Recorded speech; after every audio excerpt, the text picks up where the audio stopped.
오늘 함께 새 속에 물들지 않는 신앙이라는 제목으로 하나님의 말씀을 나누겠습니다. 새 속에 물들지 않는 신앙입니다. 나쁜 것은 빨리 배운다라는 말이 있습니다. 어리면 어릴수록 그 속도가 더 빠르다라고 해요. 내 앞에 있는 상대를 계속 보니까 관찰하게 되고 그게 반복되니 익숙하게 되고 그러면서 점점 닮아가게 되는 겁니다. 학습이 되는 거죠. 내가 원해서 그런 게 아닐지라도 그 안 좋은 행동과 정서와 여러 면들이 자연적으로 흡수가 되는 겁니다. 마치 아주 깨끗한 흰천이 있는데 액체로 된 물감을 거기 쏟았을 때 막을 새도 없이 그 흰천에다가 물감의 색들이 바로 물들어 버리는 것처럼 빠른 속도로 물들여지는 거예요. 그리고 그뿐만 아니라 모방을 해서 똑같이 행동하게 됩니다. 통제 능력이 부족하면 부족할수록 더 그래요. 그래서 어린아이들이 좋은 것도 빨리 배우지만 나쁜 것은 더 빨리 배운다라는 말이 있는 것입니다. 어린아이뿐만 아니라 성인도 마찬가지죠. 분명히 불법인데도 분명히 잘못된 것인데도 많은 사람들이 당연하게 여기고 그렇게 행하면은 나만 이상한 사람이 되는 겁니다. 그래서 다수를 따라가게 되는 거죠. 나쁜 길로 접어들게 되고 그것에 물드는 것은 한순간입니다. 나중에는 자신이 나쁜 것을 선택했는지도 모르고 좋은 것을 선택하고 있다고 잘했다고 막 이렇게 합리화를 할 수도 있어요. 특별히 죄악의 길은 사람들이 그쪽을 향하도록 유혹을 합니다. 이 길이 옳은 길이다고 모두가 다 이곳을 향하고 있으니까 괜찮다라고 하는 거죠. 그러나 하나님은 옳은 길을 따르라, 정말 옳은 길을 따르라 라고 하십니다. 새 속에 물들지 않는 삶, 하나님을 따르는 삶이 정말 옳은 길이죠. 그 길을 따르라고 하세요. 그러면 옳은 그 길을 따르기 위해서 느헤미야가 어떤 일을 했는지, 또 이것을 통해 주시는 우리에게 주시는 그 하나님의 말씀은 무엇인지 함께 살펴보겠습니다. 첫 번째 주제입니다. 죄악의 싹을 잘라야 한다입니다. 죄악의 싹을 잘라야 한다. 이 하나님의 뜻에 순종한 느헤미야를 통해서 그리고 많은 하나님의 사람들을 통해서 무너졌던 예루살렘 성벽이 다시 완전하게 세워졌습니다. 그리고 성전의 제도도 다시 정비가 되었죠. 하나님께 감사드리면서 성벽 봉헌식까지 했어요. 그런데 말도 안 되는 일이 일어났습니다. 이 포로에서 귀환한 유다 사람들이 이제 어느 정도 해야 할 일을 마쳤어요. 그리고 생활도 안정이 됐죠. 그러니까 결혼을 하는데 이방 여인들을 아내로 맞이하는 겁니다. 아스돗, 암몬, 모압의 연인들과 결혼했다라고 하죠. 그런데 이것뿐만 아니라 그들의 사이에서 태어난 자녀가 이방 방언은 잘하는데 정작 유다의 방언을 못하는 것입니다. 지금에야 국제 결혼을 많이 하죠. 그런데 이때에 이스라엘은 이방인들, 바로 외국인들과 결혼하면 안 됐습니다. 하나님께서 그러지 말라고 하셨었기 때문이에요. 이 당시의 이방인들은 하나님을 전혀 믿지 않았습니다. 그들의 나라에 있는 우상들을 섬겼죠. 그러니까 이방인들과 결혼했을 때 그들이 믿는 우상들도 함께 유다에 들어오게 되는 거고 그 영향을 배우자인 유다 사람들과 함께 그들 사이에 태어난 자녀들에게까지도 영향이 가게 되는 것입니다. 그렇게 한 가정, 10가정, 50가정, 100가정 이렇게 늘어나게 되면은 온 이스라엘에 다 영향을 미치게 되겠죠. 마치 한쪽 구성에 있던 이 곰팡이가 점차 그 영역을 넓혀서 번지고 또 번져가듯이 그래서 한 벽을 다 덮어버리고 결국에는 한 방을 다 뒤덮어버리듯이 우상이 이스라엘을 다 덮게 되는 것입니다. 그러면 이스라엘은 또다시 하나님과 멀어지게 되겠죠. 언약 백성으로서의 정체성과 신앙을 잃어버린 채로 또 그렇게 살아가게 될 거예요. 그렇기 때문에 가치관과 문화와 정체성과 신앙이 담겨있는 그게 언어인데 이 언어를 잃어버린 자녀들, 그 다음 세대들을 보고 느헤미야가 개혁을 하기로 결단합니다. 나쁜 것을 빨리 배울 그 자녀들이 더 이상 죄악에 노출되지 않도록 아예 죄악의 싹을 잘라버리는 거예요. 25절 말씀해 보니까 느헤미야가 유다 사람들 그리고 유대인 아버지들, 특별히 유대인 아버지들에게 그들을 책망하고 저주하기까지 합니다. 그걸로 끝나는 게 아니라 몇 사람을 막 때리기도 하고 머리털을 막 잡아 뽑기도 해요. 느헤미야의 행동을 보고 좀 과한 거 아닌가 뭐 이렇게 생각할 수도 있고, 머리털을 막 뽑았다고 하니까 남의 머리털을 막 뽑은 거예요. 그러니까 아주 우스꽝스럽게 여겨질지도 모르겠어요. 그런데 이 장면은요, 절대 과한 것도 아니고 우스꽝스러운 장면도 아닙니다. 느헤미야가요, 굉장히 비통한 심정으로 절망하면서 마치 자기의 막 마음을 다 찢듯이 그들을 막 때리는 거예요. 정신 차리라고. 머리털까지 막 뽑는 거예요. 이렇게 살면 안 된다고. 그렇게 행동하는 것입니다. 그러면서 이렇게 말하죠. 너희는 너희 딸들을 그들의 아들들에게 주지 말고 너희 아들들이나 너희를 위하여 그들의 딸을 데려오지 아니하겠다고 하나님을 가리켜 맹세하라. 그들의 자녀들을 이방인들과 결혼을 시키지 않겠다라는 그 맹세를 하라는 거예요. 지금 당장 자기 입으로 고백하라. 그것도 하나님을 가리켜서 하라라고 하는 거예요. 맹세한다라는 말을 히브리 원어로 볼 때 샤바라고 합니다. 이 샤바는요, 7 또는 7번을 뜻하는 쉐바에서 나온 동사예요. 7은 우리가 잘 알고 있죠. 이스라엘에서 완전한 수를 이야기합니다. 완전하다라는 거죠. 그러니까 맹세한다는 거는 그 약속을 반드시 완전히 이행하겠다라는 뜻을 가지고 있습니다. 근데 거기에 하나님의 이름을 두고 맹세했다면 하나님이 그 맹세의 증인이 되신다라는 거예요. 그러니까 지키지 못했을 때 반드시 책망과 재앙을 받게 되는 거죠. 한마디로 목숨을 건다는 것입니다. 너희들이 지금 목숨 걸고 맹세하라 라는 것입니다. 이 맹세로요, 이스라엘이 또다시 예배 공동체 또 신앙 공동체로서의 정체성을 잃어버릴지 아니면 잃어버리지 않을지, 또 하나님과 멀어지는 자들이 될지 아니면 정신을 차리고 다시 돌아와서 하나님의 언약 백성들로 살아갈지가 좀 결정되는 것입니다. 그래서 느헤미야는요, 어쩌면 좀 위험할 수 있는 이 맹세를 유다의 아버지들께 시켰습니다. 죄악은요, 조금만 방심하면 금방 번져갑니다. 나중에는 걷잡을 수도 없게 돼요. 우리 삶에도요, 작은 죄악이 있다면 그 싹을 얼른 잘라내야 됩니다. 내 삶에, 우리 가정에, 다음 세대들에게 죄악이 전해지지 않도록 지금 바로 결단해야 합니다. 하나님 앞에서 맹세할 수 있어야 돼요. 우리가 죄악을 따르기를 거부하겠습니다. 이렇게 선포하는 거예요. 그렇게 선포하시는 믿음의 부모님의 세대가 있을 때 우리 다음 세대들이 하나님의 옳은 길을 따를 수가 있습니다. 두 번째 주제입니다. 죄악의 역사를 반복하지 말라입니다. 죄악의 역사를 반복하지 말라.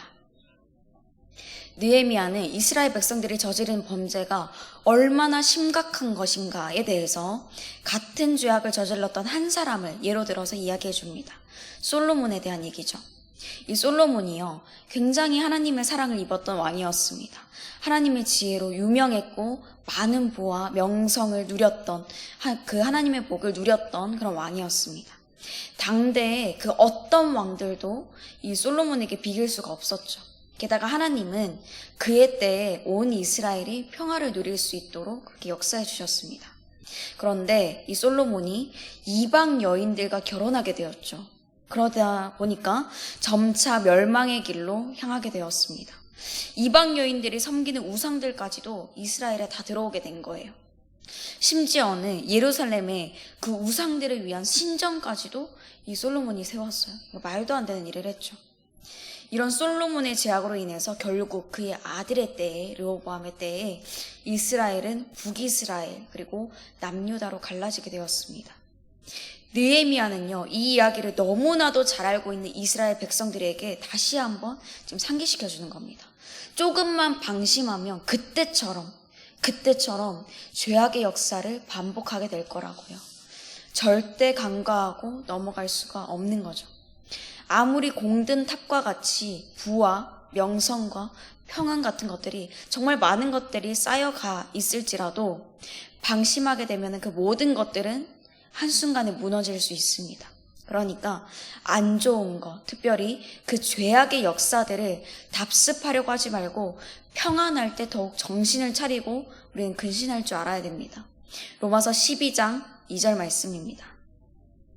너희는 이 세대를 본받지 말고 오직 마음을 새롭게 함으로 변화를 받아 하나님의 선하시고 기뻐하시고 온전하신 뜻이 무엇인지 분별하도록 하라.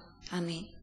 이전의 세대와 또 우리가 살아가는 이 세대 가운데 세상의 것들, 그 죄악을 따라가지 않고 하나님이 무엇을 기뻐하시고 옳다고 말씀하시는지를 분별할 수 있게 되시기를 바랍니다. 무엇으로 분별하죠? 무엇으로? 다른 사람의 말인가요? 상황인가요? 환경인가요? 그게 아니라 하나님의 말씀이죠. 복음입니다. 예전에도 이렇게 했어. 그러니까 지금도 이렇게 해. 전에도 이렇게 했는데 아무 문제 없었어. 이렇게 하는 게 아니라 하나님의 말씀을 우리 삶의 기준으로 삼고 살아가는 것입니다. 그래야 그 말씀이 우리를 옳은 길로 인도해 가 주십니다. 하나님의 말씀을 읽고 그 말씀으로 분별하시는 우리 주사랑교회 또한 우리 세대가 되기를 소망합니다. 이제 느헤미야는 자신이 이야기한 대로 또 맹세하게 한 대로 죄악의 싹을 완전히 잘라내는 행동을 합니다. 다시 죄악의 역사를 반복하지 않도록 그 누구도 예외 없이 이 맹세를 어긴 사람들을 이제 솎아내죠. 이것이 마지막 세 번째 주제입니다. 죄의 형벌을 받는 데에는 예외가 없다입니다. 죄의 형벌을 받는 데에는 예외가 없다. 이방 여인과 통혼한 사람 가운데에는 일반 백성뿐만 아니라 제사장들 그리고 레위인들까지도 있었습니다. 이들이 어떤 일을 해야 하는 사람들이죠? 이 제사장, 레위 사람들. 백성들 앞에서 믿음의 본을 보여야 하는 그런 사람들이죠. 하나님의 말씀을 따라서 정결하고 이 거룩한 삶을 살아가야 하므로 그렇게 살아가므로 하나님의 사람들은 이렇게 살아간다라는 본이 되어야 돼요. 그리고 하나님의 말씀을 백성들에게 가르쳐줘야 되고요. 그런데 백성들의 잘못된 점을 알려주기는커녕 본인들도 똑같이 죄를 짓고 있는 거예요. 그래서 29절 말씀에 보면은 느헤미야가 그들이 한 것에 대해서 제사장의 직분을 더럽혔다. 그들이 제사장의 직분과 레위 사람에 대한 언약을 어겼다라고까지 이야기합니다. 그 중에서는 대제사장 엘리야십의 손자 요야다의 아들 중 하나도 있었어요. 이 사람이 호론 사람 산발랏의 사위가 되는데 이 산발랏은 누구냐면 이 도비야와 함께 이스라엘 백성들의 성벽을 재건했었죠. 그때 집요하게 방해했던 원수였습니다. 그런데 제사장 가문의 이 요야다의 아들 중 하나가 율법을 어기고 이 원수와 같은 그 집안의 여인과 결혼한 것입니다. 그래서 느헤미야가요, 그를 추방시켜요. 밖으로 내쫓는 거예요. 대제사장의 손자의 아들이어도 그냥 내쫓아 버리는 거예요. 이 사람으로 인해서 다른 이들이 배우게 되니까, 죄악을 답습하게 되니까 내쫓는 것입니다. 아무리 높은 직분의 사람이라도 절대 차별을 두지 않아요. 얼마나 오래 신앙생활을 했는지 중요하지 않습니다. 아무리 많은 봉사를 했어도 죄의 문제 앞에서는 예외가 없어요. 예배 공동체를 분열시키고 어려움에 처하게 만드는 일에 앞장서는 자라면 그가 누구이든지 간에 죄의 형벌을 절대 피할 수 없습니다. 그러니까 우리가 이 말씀을 두렵고 또 떨림으로 받아야겠죠. 이렇게 조치를 취한 느헤미야는 다시 제사장과 레위 사람의 반열을 정비한 후에 각각 다시 맡은 일을 감당하게 합니다. 하나님께 예배를 드리는데 지장이 없도록 다시 이제 세우는 거죠. 그리고 마지막으로 이 기도를 합니다. 31절 하반절 말씀입니다. 내 하나님이여 나를 기억하사 복을 주옵소서. 이것은요, 단순히 자신이 이런 선한 일을 했으니까, 내가 이 사람도 내쫓았고 이 사람의 머리털도 뽑았고 이렇게 했으니까 나한테 복을 달라, 이렇게 하는 기도가 아닙니다. 막 자신의 공로를 막 드러내고 있는 그런 기도가 아니에요. 느헤미야가 제사장들 또 레위인 그리고 유다 백성들에 대해서 이런 개혁을 했던 이유는 자신이 무언가를 막 얻으려고, 내가 막 칭찬을 받으려고 이렇게 한 게 아니라 이스라엘이 하나님의 예배 공동체로서의 그 정체성이 바로 세워지기를, 이들을 통해서 하나님의 나라가 온전히 세워져 가기를 바라서 그렇게 한 거였습니다. 그러니까 그 마음으로, 정말 순수한 마음으로 행한 것들을 하나님 좋은 것으로 기억해 주시옵소서, 그렇게 기도하는 겁니다. 내가 신실하게 하나님 앞에서 그렇게 행했습니다. 나를 위해서가 아니라 하나님 나라를 위해서 이렇게 행했다는 것을 하나님 기억해 주십시오, 이렇게 기도한 거죠. 그 어느 누구에게도 차별을 두지 않고 하나님의 말씀으로 판단하고 그 뜻대로 행했을 때 진정으로 올려드릴 수 있는 기도입니다. 나랑 친하니까 봐주고, 높은 직분의 사람이니까 봐주고, 껄끄러운 일이 생길까봐 넘어가 주는 게 아니라 하나님의 뜻대로 판단했을 때 할 수 있는 기도입니다. 우리 또한 이런 기도를 드릴 수 있게 되기를 바랍니다. 우리 성도 여러분, 죄악의 싹을 자르지 않고 죄악의 역사를 계속 반복하면은 죄는 그 악한 영향력을 계속 행사하게 됩니다. 특히 나쁜 것을 더 빨리 배우는 아이들에게, 우리 다음 세대들까지 영향을 미치게 됩니다. 그러므로 반드시 죄악의 싹을 자르고 죄악의 역사를 끊고 죄악의 형벌을 받는데 예외가 없다는 걸 기억해서 하나님이 보여주시는 옳은 길을 따르게 되시기를 바랍니다. 하나님의 말씀, 복음이 이끄시는 길만이 옳은 길입니다. 오늘도 그 길로 인도하여 주실 하나님의 말씀에 순종하셔서 믿음의 걸음들을 옮겨가게 되시는 저와 여러분이 되시기를 주님의 이름으로 축복합니다. 우리 함께 말씀을 생각하며 찬송가 516장 부르시겠습니다. 길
예수 그리스도의 은혜와 하나님 아버지의 크신 사랑과 성령님의 교통하심이 세속에 물들지 않고 타협하지 않고 오직 하나님의 말씀대로 살아내기를 다짐하는 모든 주님의 자녀들 그 가정과 일터와 삶 위에 우리 주사랑교회와 나라 민족 가운데 이제로부터 영원토록 함께 하시기를 간절히 축원하옵나이다. 아멘.